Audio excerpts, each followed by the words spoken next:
उत्तर भारत के एक दूरदराज इलाके में बसा था चंद्रपुर नाम का एक छोटा सा गांव। चारों ओर घने पेड़, कच्ची गलियां और बीच में एक पुराना तालाब, जिसके बारे में कहा जाता था कि रात के बाद कोई वहां नहीं जाता।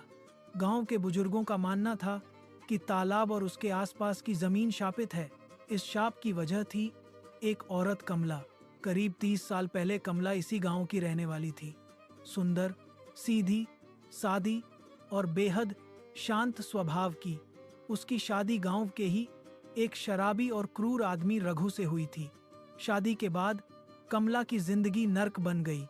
रोज मारपीट, ताने और अपमान। गांव वाले सब जानते थे, लेकिन घर का मामला कहकर चुप रहते थे। एक बरसाती रात, जब तेज बारिश और बिजली कड़क रही थी, कमला चीखती हुई घर से बाहर भागी। लोगों ने दूर से देखा कि वह तालाब की ओर जा रही थी। किसी ने उसे रोकने की हिम्मत नहीं की। उसी रात कमला गायब हो गई। अगले दिन तालाब के किनारे उसकी चूड़ियां और खून से सनी साड़ी मिली। शव कभी नहीं मिला। कुछ समय बाद अजीब घटनाएं शुरू हो गईं। रात को गांव के बाहर से गुजरने वाले लोग कहते कि उन्होंने एक औरत को सफेद साड़ी में चलते देखा, जिसके बाल चेहरे पर बिखरे होते थे। वह कभी पीछे से आवाज देती, भैया जरा मदद करना। जो भी मुड़कर देखता, उसकी हालत खराब हो जाती। पहला शिकार बना रामू, जो देर रात खेत से लौट रहा था। अगले दिन वह घर के बाहर बेसुध पड़ा मिला। उसकी आंखें खुली थीं, लेकिन वह कुछ बोल नहीं पा रहा था। कुछ ही दिनों में उसकी मौत हो गई। मरने से पहले वह बस इतना ही बुदबुदाया, वो आ गई।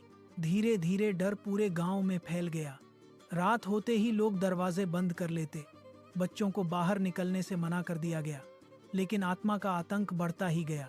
हर अमावस्या की रात तालाब के पास से औरत के रोने की आवाज आती। ऐसा लगता जैसे कोई दर्द से कराह रहा हो। कई बार लोगों ने देखा कि गांव की गलियों में गीले पैरों के निशान बनते हैं, जो अचानक गायब हो जाते हैं। गांव में नया आया मास्टर अमित इन बातों पर विश्वास नहीं करता था। वह शहर से पढ़ा लिखा था और भूत प्रेत को अंधविश्वास मानता था। एक रात स्कूल से लौटते वक्त उसे किसी ने पीछे से पुकारा, अमित बाबू। उसने मुड़कर देखा। सामने एक औरत खड़ी थी, सफेद साड़ी, उलझे बाल, चेहरा अंधेरे में छुपा हुआ। इस समय यहाँ? अमित ने पूछा। औरत ने धीरे से सिर उठाया। उसका चेहरा देखकर अमित की सांस अटक गई। उसकी आंखें खून से भरी, चेहरा जला हुआ और गर्दन पर गहरे निशान थे। अगले ही पल वह औरत हंसने लगी, एक ऐसी हंसी जो रूह कंपा दे। अमित बेहोश हो गया। सुबह गांव वालों ने उसे तालाब के किनारे पाया। होश में आने के बाद अमित ने सब कुछ बता दिया। अब उसे भी यकीन हो गया था कि गांव में कुछ भयानक है। गांव के पुजारी ने बताया, यह आत्मा शांत नहीं है, इसके साथ अन्याय हुआ है। जब तक सच्चाई सामने नहीं आएगी, यह आत्मा भटकती रहेगी।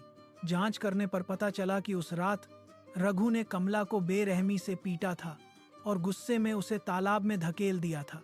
डर के मारे उसने किसी को कुछ नहीं बताया।